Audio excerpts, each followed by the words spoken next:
What's up, guys? Will here from revolutionarylifestyledesign.com, coming to you today to talk about my original strength training routine for minimalists. This is a variation of the minimalist routine that I used to put on about 38 pounds of natural muscle over the course of a few years. I'm not natural now. If you're looking at my YouTube or you're looking at some of the pics on my site, I am not natural now, but if you want to max out your genetic potential naturally, I have given you the exact method to do that while spending the most limited time in the gym, as well as preserving your joint function as much as humanly possible and preventing injuries. So I am your typical ectomorph hard gainer. I started working out at 18, and my first routine was straight out of Flex magazine. A family friend was recommended as a trainer, and he put me on the kind of routine you see in the bodybuilding magazines where guys are on steroids and insulin, and this guy was like 250 pounds of lean muscle. This retard put me on his routine where he's taken, massive doses of steroids, and I'm new to bodybuilding, and I'm an ectomorph with small, weak joints, and I'm there 10 hours a week doing it every day to the letter, and it worked. It put on muscle, but I developed a number of injuries. I have a shoulder now that still pops. I have slight tingling in my hands that hasn't gone away because it exacerbated the light scoliosis that I have in my upper cervical spine. And that was from this routine that he gave me that was overworking what I was capable of doing. And I was in the gym 5 hours a day or 5 days a week, 3-4 sets of each exercise. I was there for like 4 hours, not exactly, but I mean close to 2 hours in the gym. This was, horrible for, long-term results and injury prevention. Okay, for you young guys and even for you intermediate guys, working out, you should think of the same as investing. Your number one goal is not getting injured, okay? That's where you need to start everything. You don't want to start with putting on muscle. That is secondary to not getting injured, okay? And because I'm telling you, those injuries are going to stay with you for life.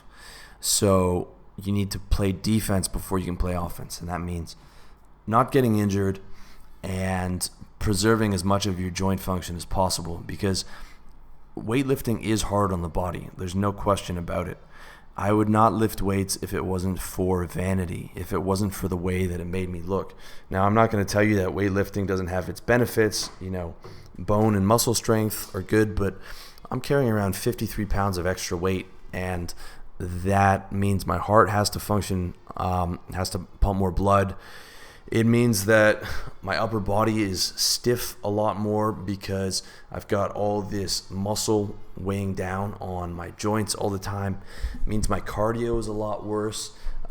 With every 10 pounds of muscle that I put on, even if it's muscle or fat, I notice, a 10% reduction in my cardio. So these are the things that you have to keep in mind when you're lifting weights, okay? You got to play defense first. And when it came down to it, when I finally found this system, not only did my joints feel better, but I felt way less stiff. I was able to recover better, and I grew more because I was getting the proper recovery and I was getting the proper routine that I needed, because your body needs a lot of recovery when it comes to lifting, more than you think. And for you to grow properly, you need the proper recovery, the proper sleep, and the proper routine. So as a natural trainee and a hard gainer, my biggest problem was overtraining. Now, I put on muscle with that routine and with the dumbass routines that I was using, but there was a cap to it, and that cap was about 30 pounds. And for me to get over that 30-pound hump, I had to change my routine. And I wish I could have started with this routine from the beginning because it is so much more effective. I would have had no injuries and I would have grown a lot faster. Because despite all the bro science out there on the internet, gaining muscle is actually very simple. All you need is progressive resistance, a caloric surplus, adequate protein, and adequate recovery. And it wasn't until I adopted a routine based around those fundamental principles that I started to see progress and stopped getting injured. So the method that I've outlined is going to have you in the gym for no more than 20 minutes a week. And that's going to give you plenty of time to use your newfound muscle on picking up girls. And even if you do have more time and you want to work out more, I'm telling you, this is going to be better for you, especially if you're new to training. You want to get the adequate recovery, and if you're pushing yourself to proper fatigue, you do need time to rest, okay? You do need your muscles to recover, and if you actually want to get stronger, you need a lot of recovery time. So here's what you should expect from this routine.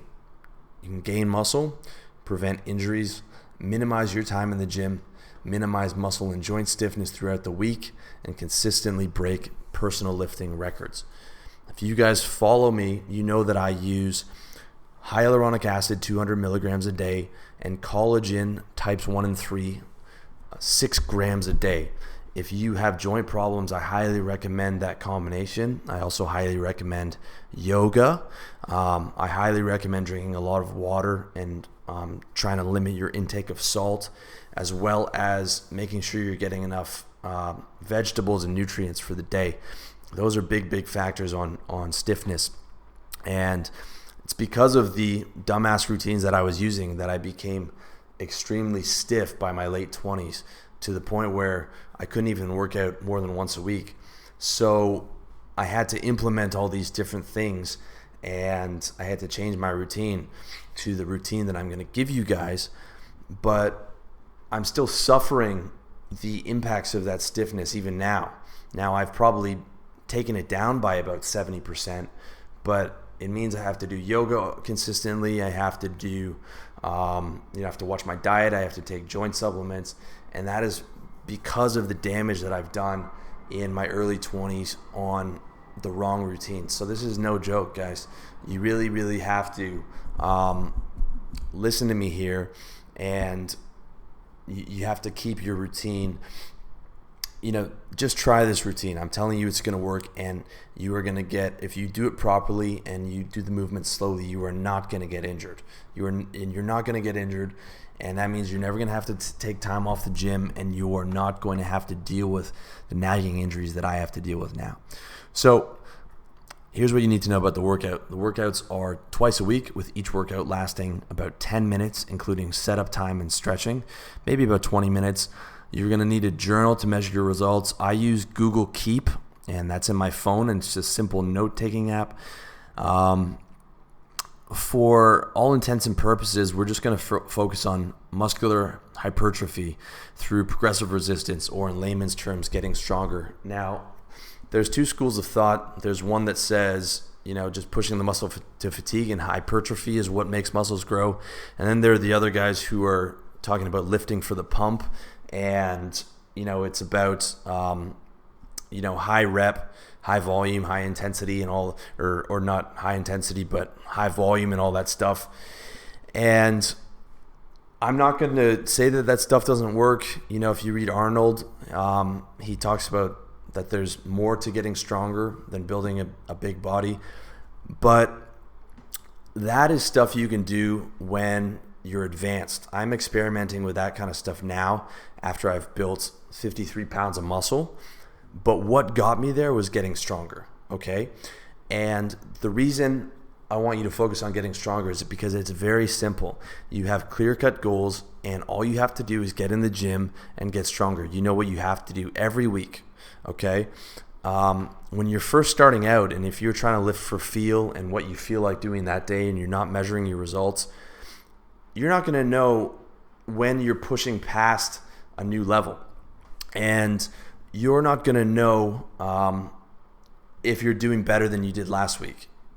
because you are not going to have a benchmark. And there is a big difference between the last rep and the second last rep. The second last rep, you might be using 99% of your energy, and it feels like you're giving 100%, but you're not. You're only 99% of the way there. But it's the last rep that counts. It's the last rep where you did one more rep than the week before. That's what means everything when you're giving that 110%, okay? And if you're new to training, you're not going to know where that 100% is unless you have a clear, defined strength goal. And what will happen is you'll end up cheating, and you'll probably end up just stopping when it gets painful, and you're like, oh, that's probably where I should stop.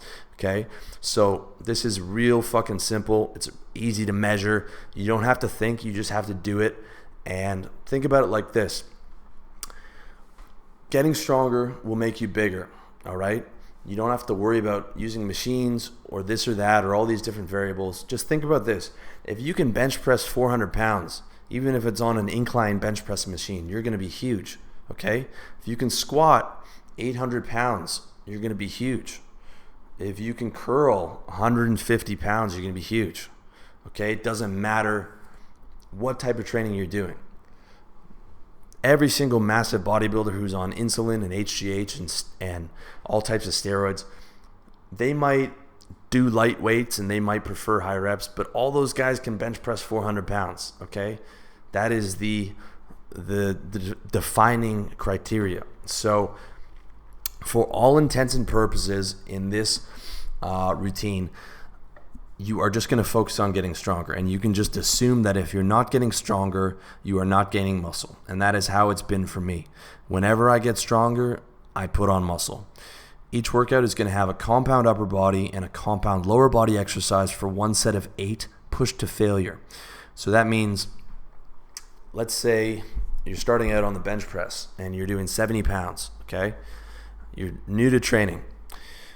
You set up, you push out 6 reps, okay? You finish 6 reps, you try and get to 7, and you can't do it. So you're struggling on 7, 7, 7, and you're holding it there, and that is fatigue. So you're giving 100%, and you can't get that 7th rep done. That means you write down 6 reps for that day, okay?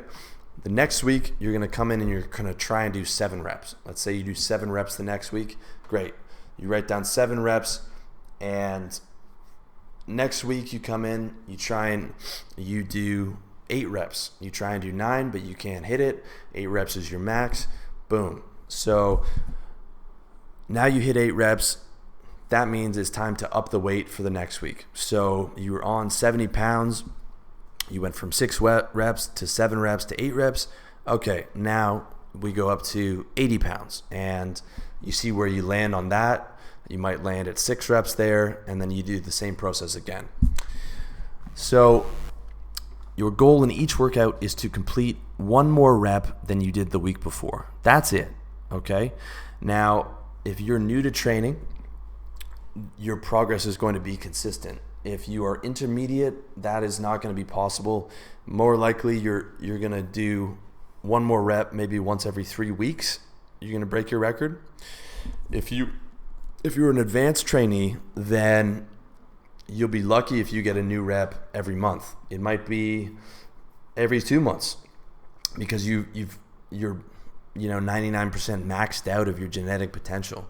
Okay, and your genetic natural potential is only about 38 to 50 pounds of lean muscle. So you got to keep that in mind. If you're already at like 35 pounds or 40 pounds, you don't have much more to gain naturally. Okay, so keep that in mind.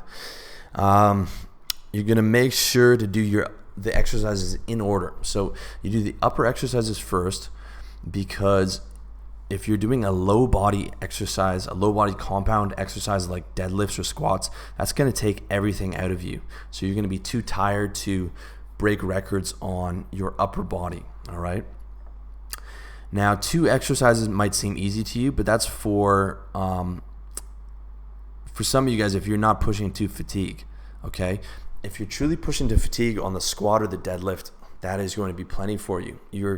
A proper set of deadlifts to fatigue and holding holding that rep and for like 10 seconds on the final rep where you just can't move anymore, that is going to, I've had times where I had to sit down because I'm shaking.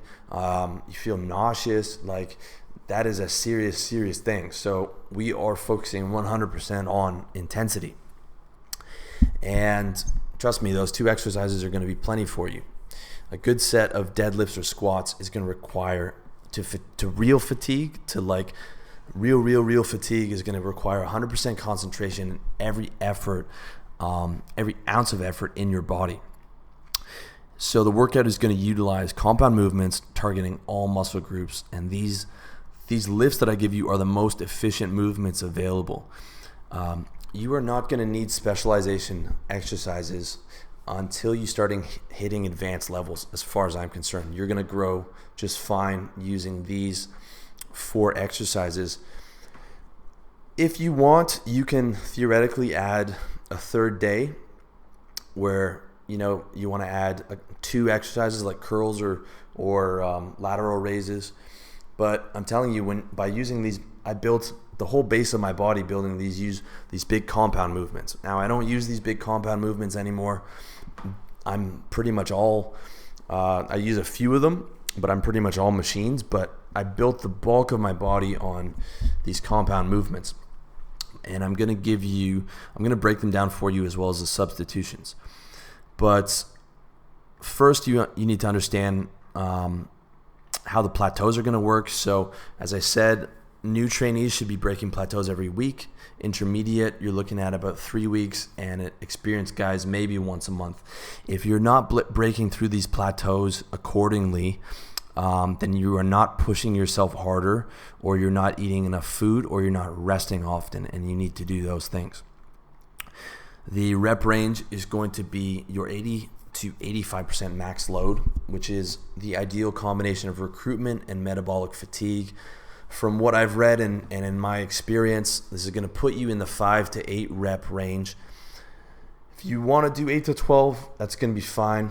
I can't say that there would for sure be a difference, but I can say that it is much easier to do 5 reps of deadlift than it is to do 12 to fatigue.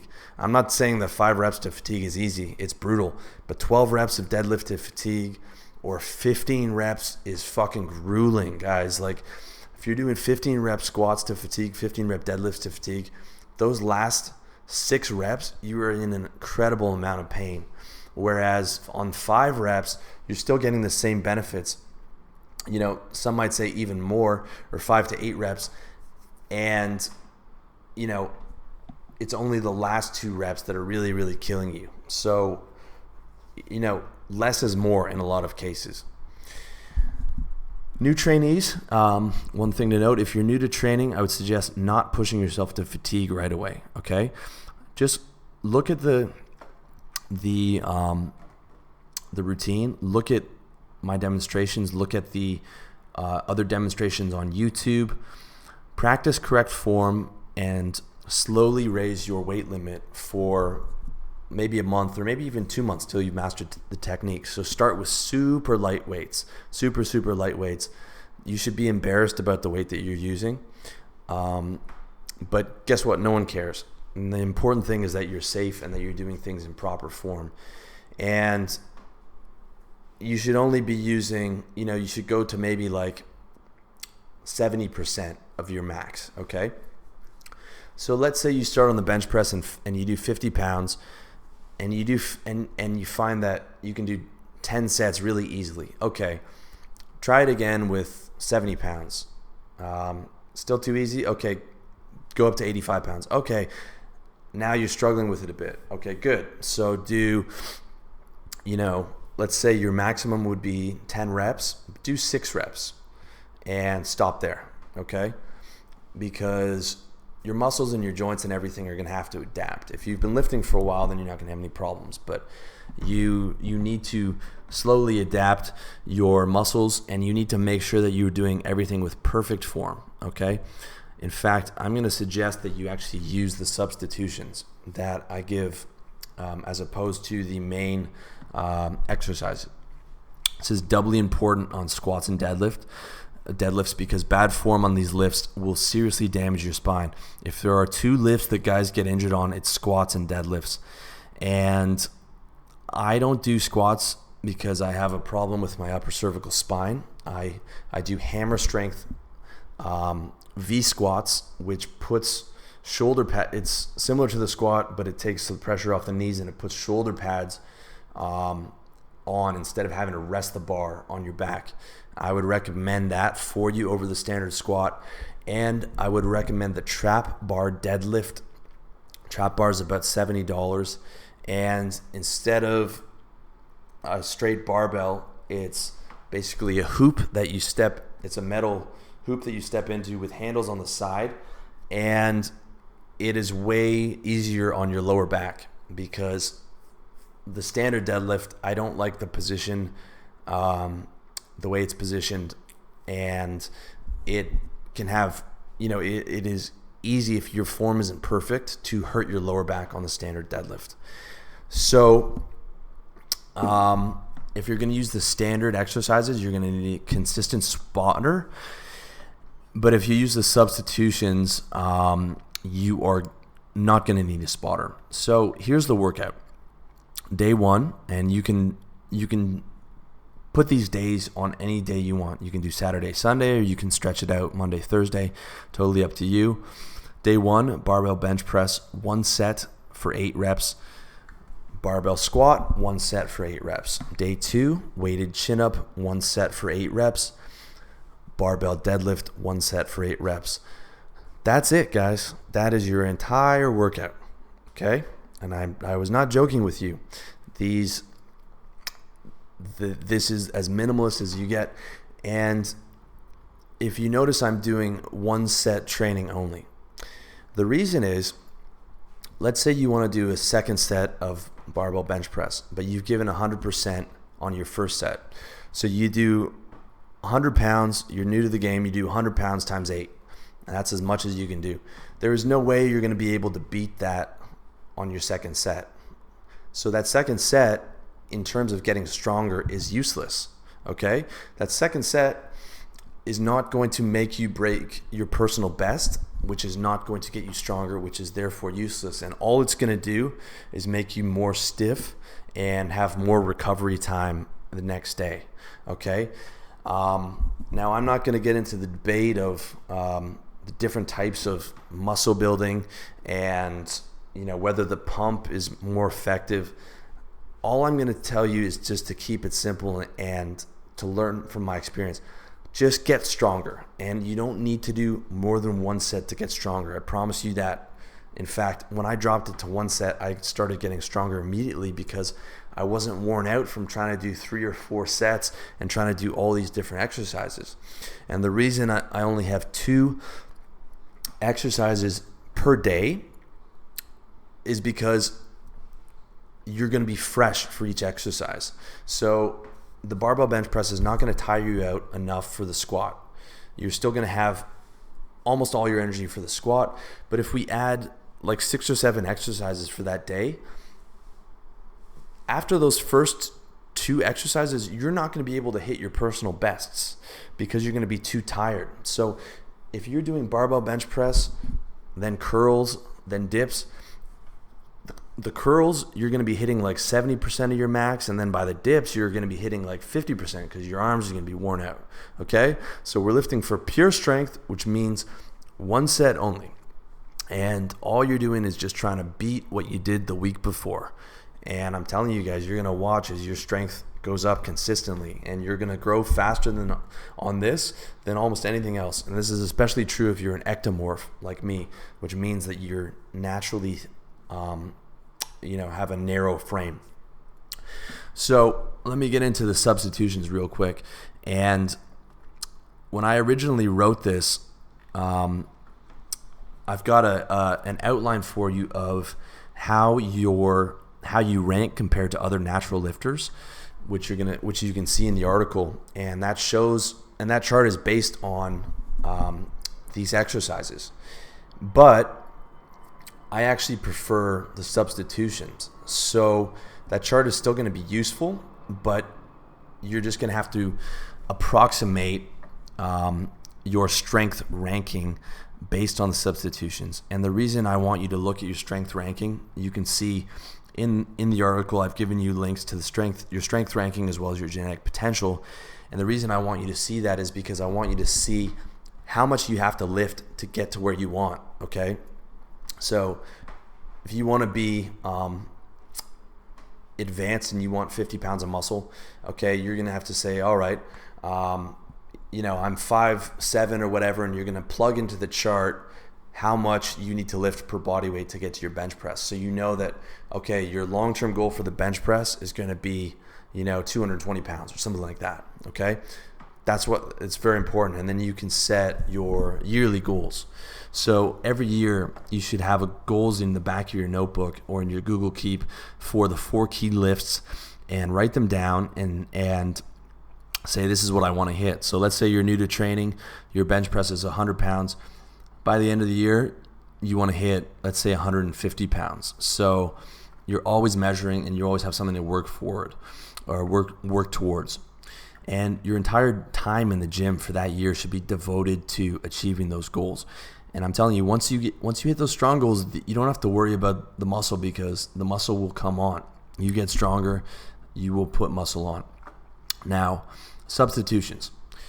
Barbell bench press, I would substitute this with the incline bench press machine. I prefer the seated incline machine from Hammer Strength or Life Sciences. It comes with weight plates that you attach on the side, and this is better than bench press for a number of reasons. Number one, you don't need a spotter. You cannot do a barbell bench press to fatigue without a spotter, guys. Because if you're pushing to proper fatigue, that means you can't lift the bar. And if you can't lift the bar, that bar is going to drop on your chest and you're going to be in big trouble. So unless you have a consistent spotter who's going to come with you to the gym every single time, you cannot do the barbell bench press. Okay? Not an option. Number two, the incline bench press machine is way easier on your shoulders. I find the range of motion on bench press is bad for my shoulder, as I had a bench press injury that is still there to some extent, but the incline press does not affect my shoulder in the same way, and I've heard that from other guys. Also, I prefer machines to free weights, and this is going to go in opposition to a lot of what you hear, because the machine acts as a stabilizer. Whereas with the free weight, you have to recruit your stabilizer muscles. Now, a lot of guys like free weights for that very reason, for activating the stabilizer muscles and all that, and they think it makes them bigger. But I don't like having to use too many stabilizer muscles, because that's where you get injured. Okay, you're trying to hold on to the bench press, and one side is slipping a bit lower than the other, and you're trying to stabilize, and the bench press is off-centered, and you give too much of a push, and boom, okay, your left shoulder went out.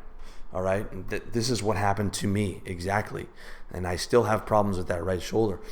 When the machine does the stabilizing and it has the range of motion already laid out for you, you don't have to worry about that. Okay, I've never got injured when using the machine, and it's true that there's something to say about the stabilizer muscles, but it doesn't matter. All you have to do is just lift more. Okay, people will say, the incline press is easier. It is, but that only means you're able to lift maybe like another extra 20% or another extra 20 pounds. So what you do is you just put more weight on the incline press, and then it's going to give you the same results. Substitution number 2, barbell squat. The best thing you can do is the Hammer Strength V-Squat machine. This is an awesome machine. Doesn't hurt your back. Has the same function as a squat, and the way the V-Squat, the way that it's set up is so that it takes the pressure off of your knees. And if you're going to be squatting for a long time, this is super important. This is still part of my routine, the Hammer Strength V-Squat. If your gym doesn't have that, I would recommend using the leg press machine. Just make sure that that you don't that you can rack it up. The leg press machine will have a lever, and then it'll have, the hooks, and you just don't want to have the leg press machine, the weight come down on you where you can't lift it up anymore and you're stuck there. You want to have it where you can rack it right at the bottom.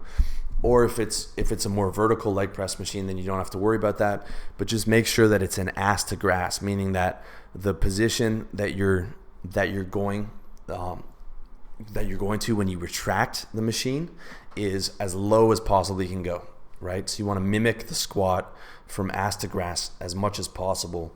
And I've grown plenty on the leg press machine. It is perfectly fine if you don't have the V squat. And I would prefer you guys doing leg press to the barbell squat. Okay, it is harder to measure. It's going to be harder to see how you rank with natural lifters, but I would almost tell all of you guys to avoid the barbell squat. You need the spotter, and it is very hard on your back. And if you have any type of scoliosis like I do, the barbell squat is a no-no. So weighted chin-ups are great, but I got rid of my weights, my weighted belt. I would just substitute those with standard grip pull downs on the pulley machine. This works just as well on building your back, and it takes a lot less energy. But I wouldn't use that until you start plateauing with weighted chin-ups. I think weighted chin-ups are a really good way to build up your physique, and they work everything, your biceps, your back. So I would recommend you do the weighted chin-ups. And if you can't do a weighted chin-up, you start with just doing chin-ups with no weight. You get to 8, and then you start adding some weight. Finally, barbell deadlift. The substitution I recommend, as I said before, is the trap bar deadlift. This is especially good if you have lower back problems or you have any type of back problems, and it tends to put more of the focus on your upper back, and I find it's just overall a much better experience. It feels much better, and it feels much less dangerous. I've never got injured on doing the trap bar deadlifts, but I've come close a few times with a barbell where I realized I needed to stop because I didn't feel comfortable about pushing that to fatigue. It was making even though my lower back was straight, it does not feel good to me. And the barbell deadlift is next to the squat probably the most dangerous exercise that you can do. So you got to be really careful with that. I would recommend either buying a trap bar or going to a gym that has one. The larger gyms usually will have a trap bar, so don't hesitate to ask. Finally, you want to make sure you stretch before and after for at least 5 minutes to prevent stiffness. You can also stretch in between the exercises. So there's no need to rush from the bench press to the squat. In fact, you want to rest as long as you can so that you have maximum energy for the next exercise.